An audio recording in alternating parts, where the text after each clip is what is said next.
be held. And that was the right call with both a good throw and a 4-run game. Here comes the top of the order with the bases loaded, nobody out. Michael is 1 for 3 with a 2-run home run. Line left field, and that is down. 1 run is home. It is 6-3, and Vance Wilson held India, and Michael Garcia has driven in all 3 for the Royals. Bobby Witt Jr. stepped to the plate. Strike 3 called. What a pitch. Just clipped the edge for the first out in the 7th. And even if the Royals wanted to challenge, they're out of them. And 1 down. Line left center field. That's down for a hit. 1 run is home. Here comes Collins. And Vinny Pasquantino makes it a 1-run game. Trying to get a clutch 2-out hit from Lockridge here. Lockridge pops it into shallow center. Long run in for Lane Thomas. Wow, he misjudged it. It falls, and the Brewers add run number 8. And Lockridge gets an RBI knock. Yeah, it's another huge insurance run to extend the lead to 3. 2 out. Brewers need 1 more to make it a winning series in Kansas City before they head off to Boston. And drives it to deep right. Blake Perkins is back. Blake Perkins is there, and the Brewers win another series. 3 in a row to start 2026. Back and forth rubber match today in Kansas City, and Milwaukee holds on 8-5. It was a battle for him. We've talked about it all series. I mean, they make you work, but his command was a little bit off. That's unusual, and what they made him pay for the walks. You know, I don't know if it was 3 or 4 walks, but I think they capitalized on most of them.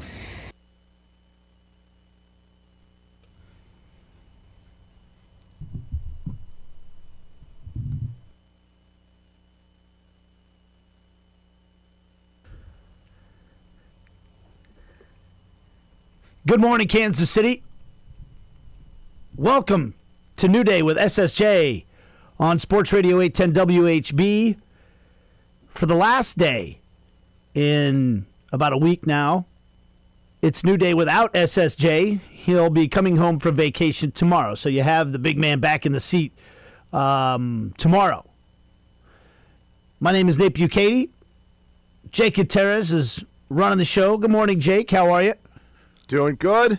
Monday morning. Yeah. Did you have a good Easter? It was nice and quiet. Didn't do any egg hunting. No egg hunting? No. Had some delicious food, though. What's the best food item on Easter? Oh, I don't know. I had some delicious vanilla custard yesterday. Ooh. Homemade custard. That was pretty good. That does sound nice. I'm always a fan of the deviled eggs. Yep. Had myself a couple deviled eggs yesterday. Right. Good. Can't go wrong with deviled eggs. Yep. Okay. And we got Deebs here as well. Sup, Deebs? Hey. Hey. Hey. Hey. We got a lot to get to today. National Championship games coming up tonight. 7:05. Mike DeCourcy will break it down for us. That game will tip off around 8 o'clock. Our pregame coverage, you're home for the National Championship game, Sports Radio 810 WHB, Westwood 1. Pregame show starts at 6 tonight. So 2 hours to get you ready for one shining moment. 2 plucky underdogs in the new era of NIL where everybody has a fair shot and the Blue Bloods aren't the only ones, blah, blah, blah. 2 small schools with small budgets, non-traditional powers, Michigan and UConn. What a run UConn's been on. Sarcasm. Man, what a run UConn has been on. Yeah. I know. Blue blood, right? I mean, Yeah. how could you, at this point, you can't say anything. Can you? No. How could you possibly? I No. think it was a silly argument the last couple years now. They're the best program going. And they got the most likable coach going. I like them. I thought you might say that. I like them a lot. I kind of get a kick out of him. Yeah. I mean, it's good for college basketball. yeah. Personality's good. I mean, we used to have so many Yeah. coaches that had tons of personality in the college game. It's good for the game. But if you hate him, sports hate, we're talking here. Right. That's fine too, because he doesn't care. No. He does not care.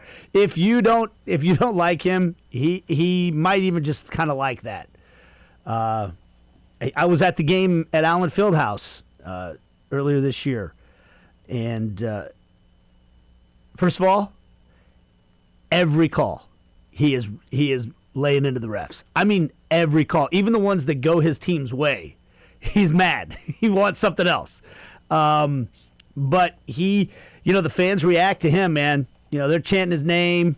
They were chanting blank Dan Hurley, and he gets mad about it. Like when I say he doesn't care, it's the Jordan meme. He takes it personal, but in a good way for him and his team. And here they are. Would it stun you if they won tonight? I mean, I assume I haven't even looked at the numbers. I assume Michigan's a big favorite. I think it opened at 5.5 for Michigan. Yeah. Boy, they handled Arizona on Friday. I did not expect that. No, from the get-go. It wouldn't have surprised me if you told me they were going to win, but I did not expect them to just handle Arizona the way that they did. I mean, they were up 16 points at halftime. It's now at 6.5. Michigan favored by 6. And what does Jake Gutierrez, the gambling man, think of that line? I'll probably take a little flyer on UConn tonight. I mean, I'll take the 6.5 points. What else do they need to show you? Yeah. To tell you they're going to be in the game. There's a couple of injury stories coming into this one. And a big one. Solo Ball says he's going. Well, the coach says he's going to play. He's got a sprung foot, as Coach Herm? Coach Edwards would say, sprained his foot, but he's supposed to play. And then Lindeberg is dealing with an MCL. Yeah. But he says he's going to play as well.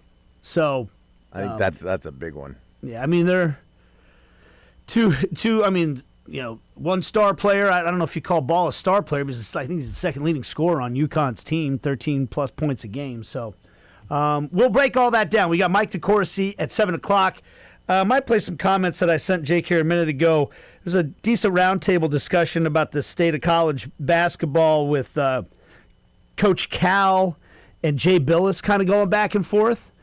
And I like that because Jay Billis has, I think, been the most... I think he maybe is the most disruptive force in college athletics with the way he kind of exposed all the for-profit commercial things that the NCAA was doing while under the guise of being a non-profit amateur athletics institution. And they get into, the arguments about the state of the game now and is it sustainable and how do we change it. I don't agree with everything that Jay Billis has to say, by the way, on the matter. But he makes a lot of points that are almost irrefutable. The bigger question is what are we going to do about it? So I'm going to play some of that in a little bit because I do think it's just interesting to see where is this thing headed? Especially if universities are starting to have to, they're dipping into other funds that are supposed to go to academics to help pay for student athletes and all that. That's probably not a model we want to keep in that exact form. 7:30, we got Pete Sweeney. He's not in town. He's out of town. Went home for Easter, so we'll talk with him remotely. Hey, I don't know if you've seen, there's new mock drafts out every day. Every day there's a new mock draft out. There's one at ESPN now that involves a trade that every team could make. If they decide to make a trade, we might discuss that a little bit. Scott Carroll in the 8 o'clock hour to talk Royals, but he'll talk basketball with us. He'll probably talk a little football. We'll talk everything with Scott Carroll. And then CJ Moore at 9:05 to once again talk about college basketball and the national championship game coming up tonight between Michigan and Arizona. So the Kansas City Royals, by the way, are in a 3-way tie for second place in the American League Central.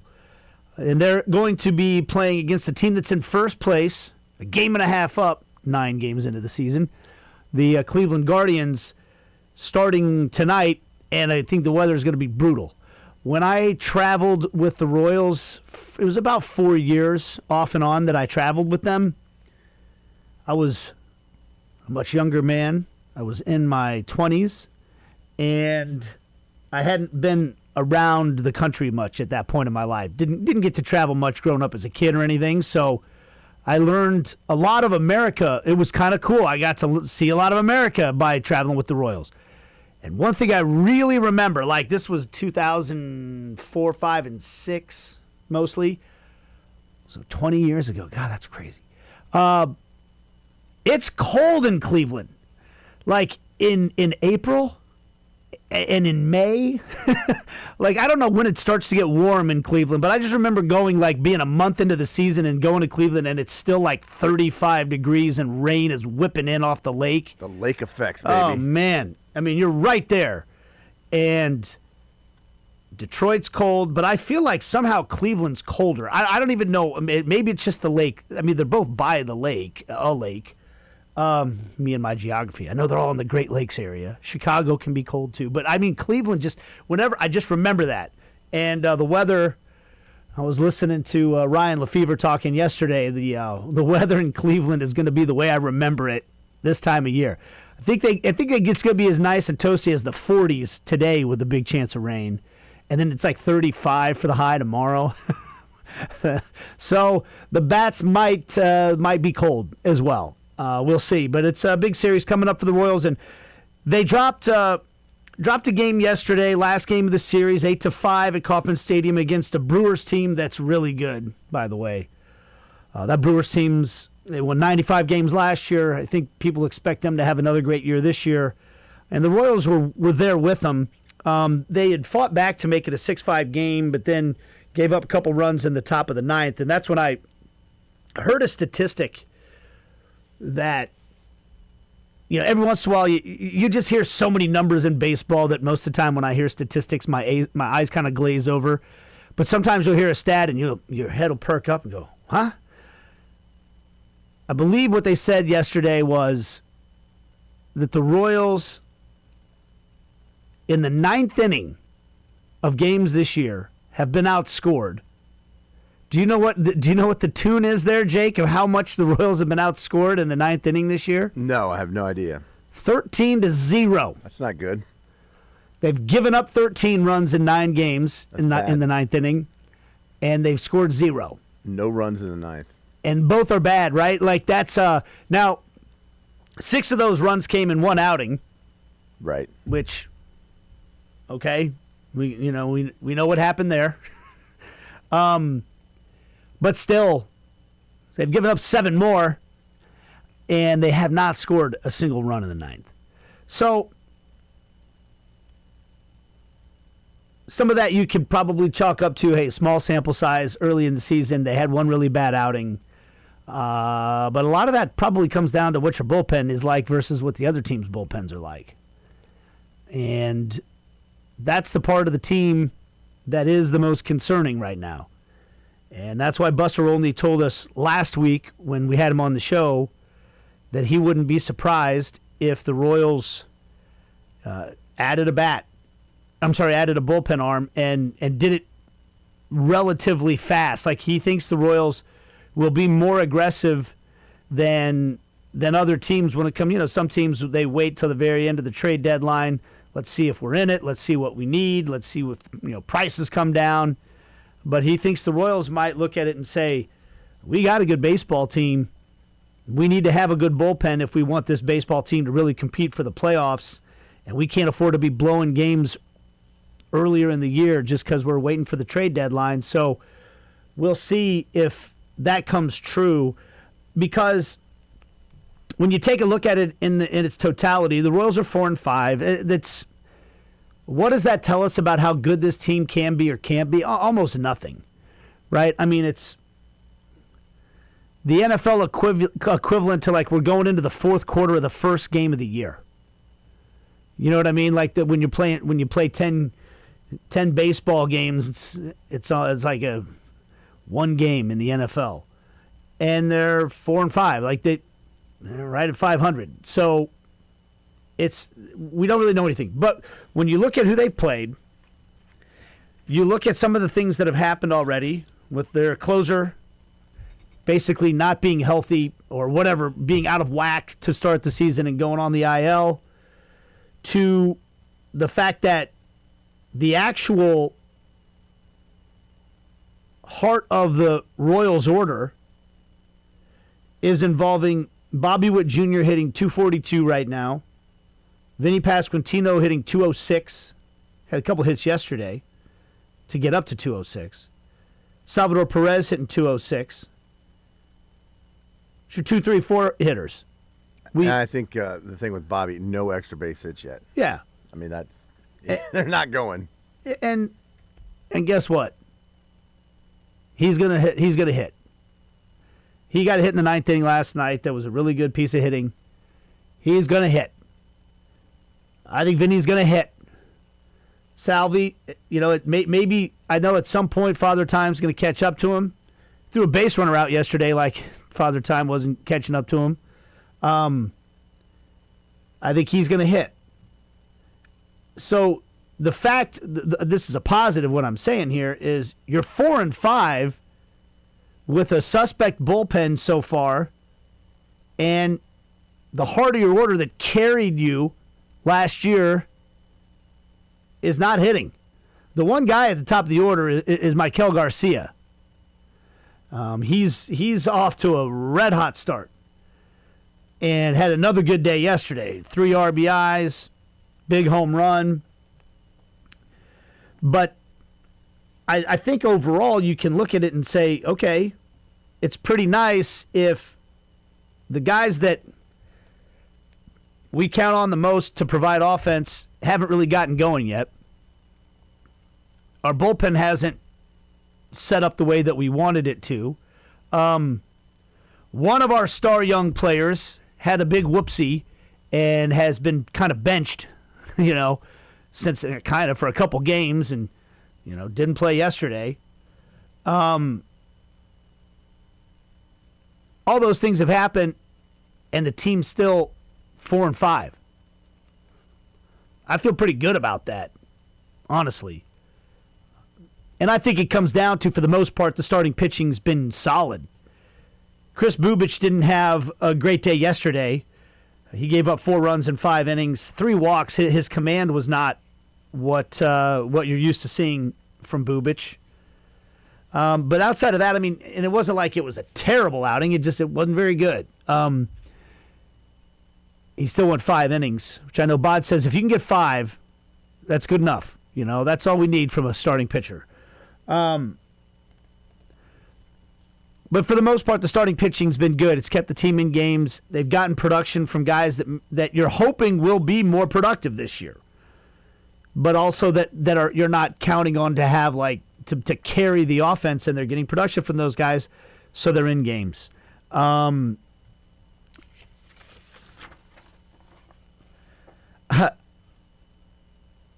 know what happened at the end of last week, and Lebo was doing the show Friday.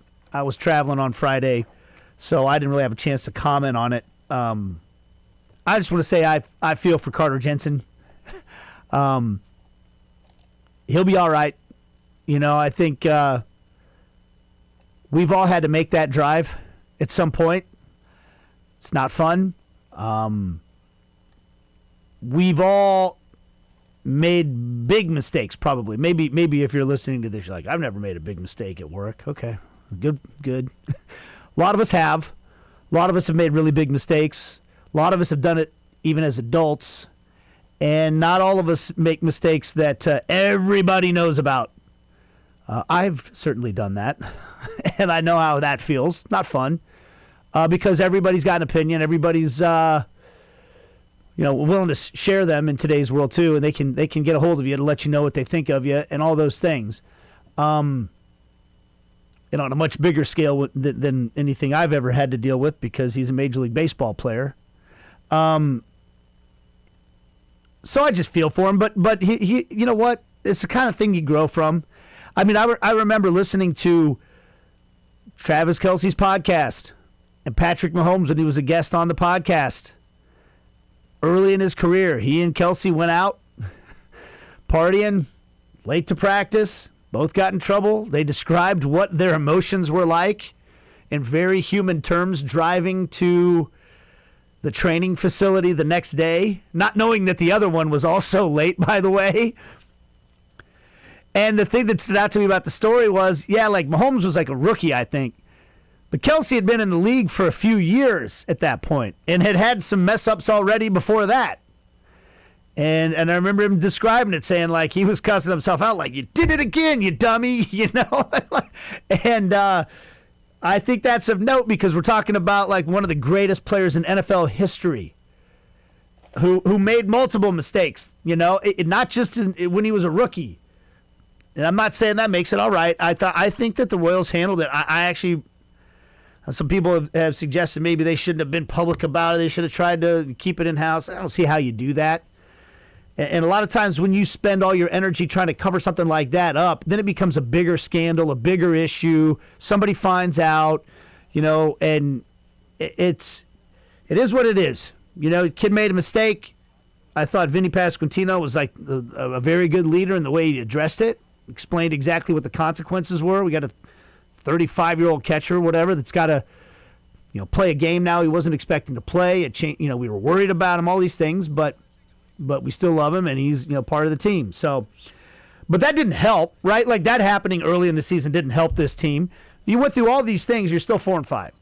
You know, you're still in a 3-way tie for second place in the division, and it's early days. And I think a big series, a big opportunity coming up against Cleveland in some nasty weather, so we can sit at home in our nice houses and watch on television. We'll play some sound from Chris Bubich after his rough outing, some more Vinny Pasquantino and maybe Matt Quatraro as well. We've got a lot to cover today. National championship game coming your way tonight as well, right here on Sports Radio 810 WHB.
New Day with SSJ continues on Sports Radio 810 WHB. Yesterday, the Royals fell to the Milwaukee Brewers by a score of 8-5.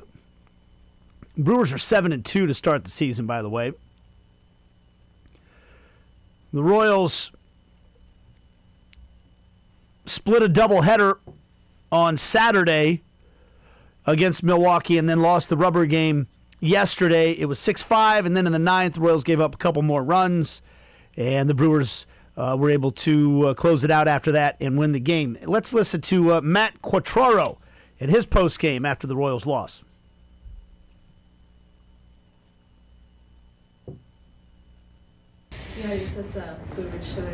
It was a battle for him. We've talked about it all series. I mean, they make you work, but his command was a little bit off. That's unusual, and what they made him pay for the walks. I don't know if it was 3 or 4 walks, but I think they capitalized on most of them. Yeah, the Brewers, they don't chase. So was it a more product of Bubic missing his spots, Brewers doing what they do?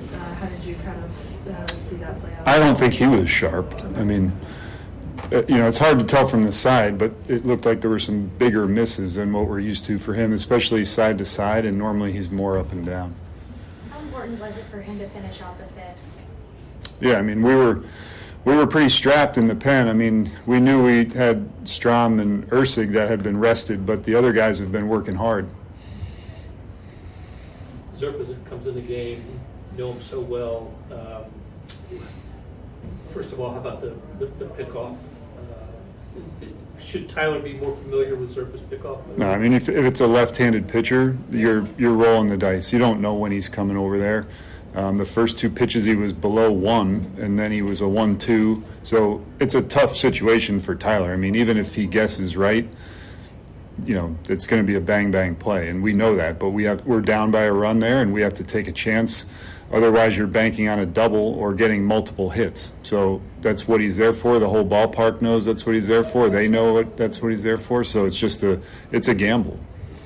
For Michael to kind of spark a little bit of that rally there, just what are you seeing from him so far this season and for him to get his first home run? He's a really good player. I mean, we know that. He's hit at the top of the order. We know what he just did in the WBC. We know he was an all-star last year.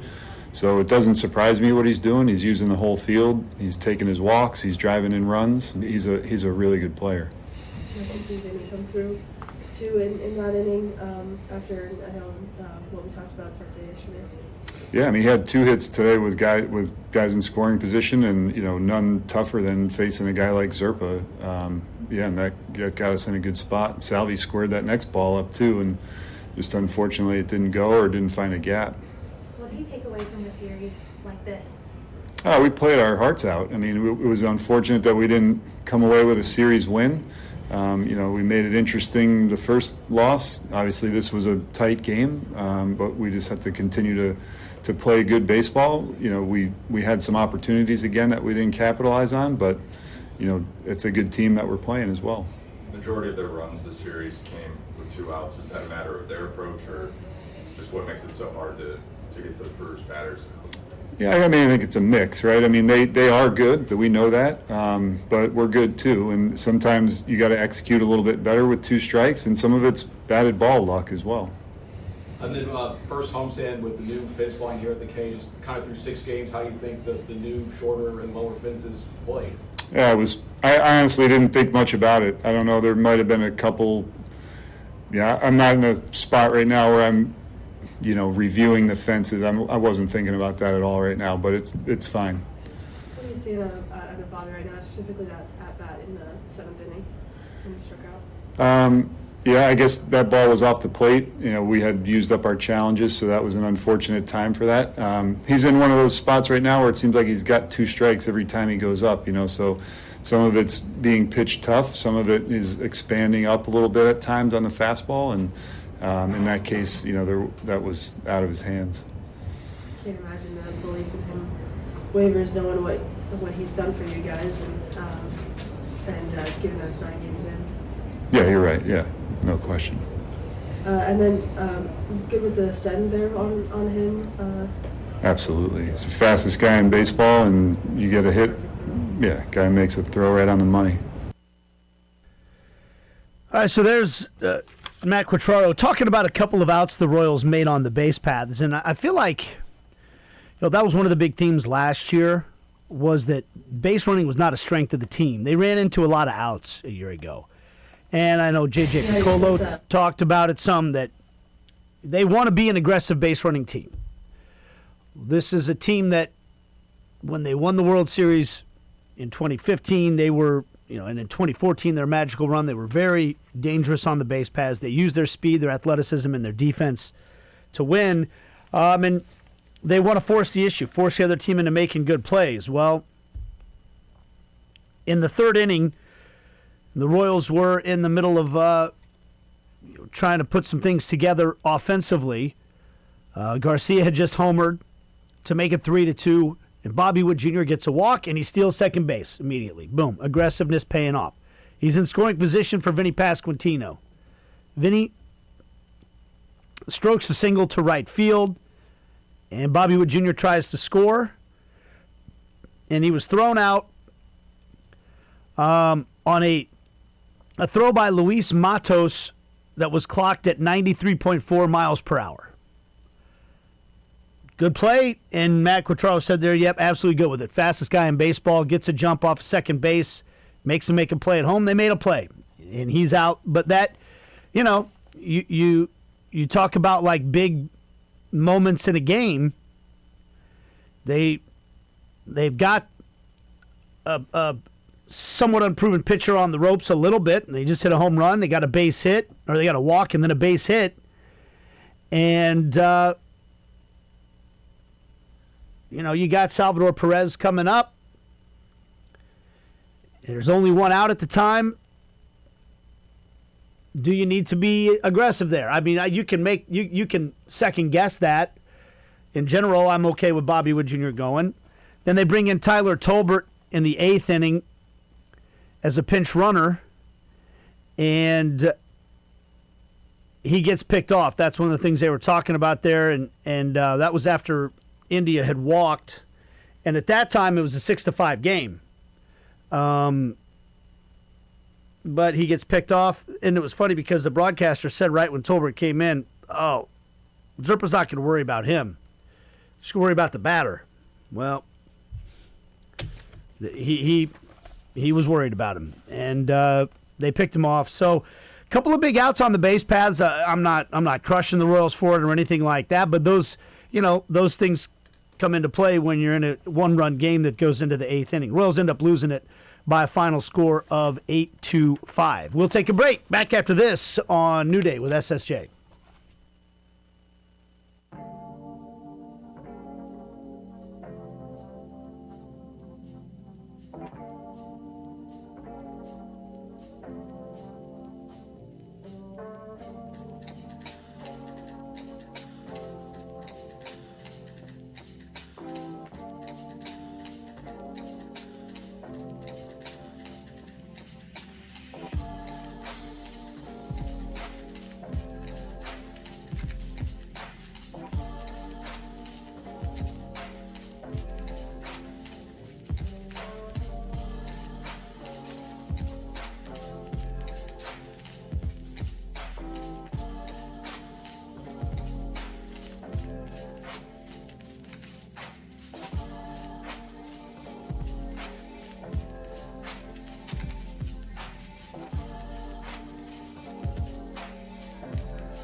I was wondering when I was going to get some emotional rescue from Jake. This is my third time in the past little over a week doing the show. And he knows how to push the right buttons. This is one of the low-key best Rolling Stone songs of all time. Well, you always say Mick and falsetto? Mick Jagger falsetto, you know? And then he goes into the deep voice, yes, you will be mine. We got the NCAA Tournament National Championship game tonight. Michigan, UConn. Do any of us care who wins outside of our bracket? I know obviously Jeff Chadiha cares. He's going to be strutting around here, claiming victory that the Big Ten, has proven their dominance over the Big 12. Yeah, but, he was texting me and Steven. I mean, because we did have that debate earlier in the year, and I admitted it. I admitted it 2 weeks ago because Stan was still trying to stand on that platform for the Big 12, and I was like, no. I respect that, Stan. Don't give up. He said, well, if Arizona wins it all, you gotta consider it. They did not. They did not. They got thumped. The Big 12 or the Big 10 is the best basketball conference this season. I think that's pretty. I mean, with the showing they had in the Elite Eight and Illinois making the Final Four, I think that's fair. I mean, they had 5 of the 8 Elite Eight teams. Yep. And they were pretty good in the regular season too. Wasn't like a bunch of teams just got hot in the tournament. That was a good league. The state of college basketball, the state of college athletics in the era of NIL and wide open transfer portals, where they went from rules that were loosely enforced to no rules at all, seemingly. We're still wondering where this thing's going to head and how it shakes out. And I thought this was a really good discussion. This was like a 7-minute long discussion. We're not going to play the whole thing. But Coach Calipari, who would you say had the reputation of being one of those coaches that was skirting the rules a little bit. Close to the edge. Close to the edge. Maybe we'll play it. I think you say that about all the big schools. Yeah. I mean. But is still doing it. He's not one of the ones that walked away in the new era. He's still coaching and winning games. He was talking on the set, Jay Williams, Seth Greenberg, and Jay Billis. The most of what you'll hear here is Jay Billis and Coach Calipari, though, kind of the loudest voices in the room with kind of different perspectives on it. So here's a little slice of this conversation that was had. We're all waiting on older players. The game is better because it's older, 25, 26. I laugh and say the guy got 2 kids and his wife and he's on his second wife. And it's being a pro. It's what being a pro basketball player is. Yes. But, John, you say go pro. Some would argue this is professional basketball. It is professional sports now. It's amateur basketball. It's not. No, it's not. No, it's not. No, it's not. But well, then let's just call it pro and let it be a pro basketball. Well, but when first of all, it was pro basketball before NIL, and I'll tell you why. Amateur sports don't make billions of dollars and pay their coaches and administrators millions. There is nothing about this that has ever been amateur once the money jumped up. And it started in 1984 with the U.S. Supreme Court ruling that allowed the conferences to sell their media rights. There is no difference between the media rights contracts with the NCAA from a media company like ours and the NFL, the NBA, Major League Baseball. Zero difference. And right now, when we're talking about this, we're kind of taking an old school mentality of, hey, it used to be a certain way, and that's fine. But if we want players to stay, then sign them to long-term contracts and put buyouts in them. But the NCAA doesn't want to do that because they don't want them to be employees. They want to beg Congress for an antitrust exemption, and they're not going to get it. What other multi-billion-dollar industry is getting an antitrust exemption from Congress? There isn't one. What the NCAA should do is make rules that don't violate federal law. The rest of American business has to do it. They can do it too. Well, that's the one major difference then, right? Like that's the difference between being an NBA or NHL. There are rules and regulations. Also, there's a CBA. The players have a voice. The coaches have a voice. We don't have any of those guidelines. Because they don't want it. Exactly. The NCAA does not want it. And like when it drives me crazy when people say, well, we used to talk about education. What's stopping you from talking about education? If a player's not interested in education, then don't take the player. And if you don't like transfers, don't take transfers. But you know what everybody wants to do? They want to win. Like none of these schools is going, we have the highest GPA. They're going, we've been to 6 Final Fours. They want to win, and they're going to pay what's necessary to win. But you got to find a balance, because I don't care what, with collective bargaining, it's a professional sport. All those things sound great. But in the end, these are 17 to 18-year-old kids. They're not kids. Well, yeah, it's called men's college basketball. They're adults. That's just rhetoric. No, a 17-year-old is not an adult. They're adults. 17-year-old is a developing young person. That's different. You say developing young man. Developing young man is still an adult. They get charged with a crime. They're charged as an adult. Can I just say this? I've been one that has promoted young people making money 15 years ago. They're NIL. They should be able to do this. We just got to figure out, maybe it's collective bargaining. Maybe it's collective bargain with the trade union, the players, and we come up with something. This is not sustainable. If you don't want it to sustain, then say, let's just keep going as is. I'm in this. I mean, I don't mind kids transferring. I don't. But I'm saying, do we really want them to be able to go every year? And then you say, well, coach can. Well, if I left, my players can leave. If I leave, there is a buyout in there. So I don't know. I don't have all the answers, but I do know this. The transfer and the length of eligibility. A 17-year-old playing against a 28-year-old is not healthy and safe. It's just not. There needs to be some kind of years of qualification. And why in football do they make them stay 3 years? Because they say it's not safe. No, that's not why.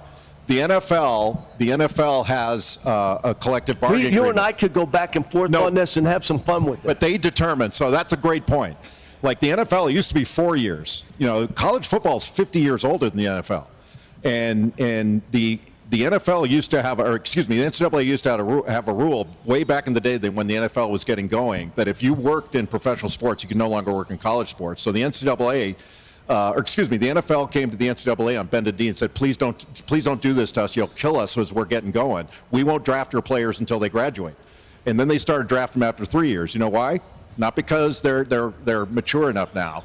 It's because the USFL started drafting juniors, and they had to keep up. That's all it is. That's a collective bargaining issue for eligibility for the draft and nothing more. The NBA has an eligibility issue that says 1 year after your high school graduation and you're in. So that's a pro thing, not a college thing. And the colleges the NCAA will not adjust to this. They never have, and they've used the word unsustainable for 50 years now, and the money keeps going up. The ratings are higher than they've ever been right now. Okay, so there's a taste of it. There's a lot of things to unpack there, and I have some responses. We don't have a ton of time to get to them right now, but one of the things you said, it stopped becoming amateur sports. Amateur sports don't make billions and pay their administrators millions. They might not, but they're making money in these amateur athletics these days, by the way. You see the complexes that are built out here in Johnson County for youth sports these days? They're multi-million-dollar facilities. It is big. Amateur sports is big business now. Big business. Maybe not billions and millions, but it's money. They're making money. The difference is they're making money because all the parents are paying for their kids to be able to play. When you get to the college level, everybody else is paying to watch them play. That's where it becomes pro. And he's right about that. They sold the television contracts for billions of dollars for a long time. And they did violate labor laws under the guise of amateur athletics. You can't call it amateur athletics when you're selling your TV rights for $1 billion. That's a joke. And when it finally got out there and they tried to cover it all up, they end up in this mess. Now, I love this argument. They're kids. They're not kids. They're developing young men. He's right. Hey, the male brain is not fully developed till your late 20s. But you're still charged as an adult, as Jay Billis said, if you're 18 years old and you commit a crime. You're allowed to drink alcohol at 21 years old. And I know you can soccer alarm me if you want, but this perspective does matter as the World Cup is coming to our shores. By the way, speaking of big organizations that claim nonprofit, that make gazillions of dollars. But very possibly the best player in the entire world right now He's going to be playing in the United States at the World Cup for Spain. His name is Lamine Yamal. He's 18 years old. He's already played 150 pro games for one of the biggest sports clubs in the world. Nice Meg this weekend. Yeah. And an amazing pass and everything else he does. His name's Lamine Yamal, and he was playing pro at 15 years old against 35-year-old men. When they say it's not safe for a 17-year-old to play against a 28-year-old, sometimes. Does anybody think it was like that LeBron James couldn't have played against the pros? He did. That doesn't mean every 17-year-old, but I do think there's a difference between soccer, basketball, and the violence of NFL football. Right. When they brought in football into the equation, I do think a 16-year-old playing against grown men playing NFL professional football there is a absolute danger in that. The violence in that is different than the violence in any other sport. And you would I'm not saying they're not physical. You would almost never see it because they wouldn't be physically ready. Right. But every once in a while, you get like a Maurice Claret, who, as a freshman in college, is built like a freight train and already ready to play at that level, and he's getting those carries at the college level instead of at the pro level because of an arbitrary rule. That's the only thing. If you're not physically ready, they ain't putting you in the game. You know?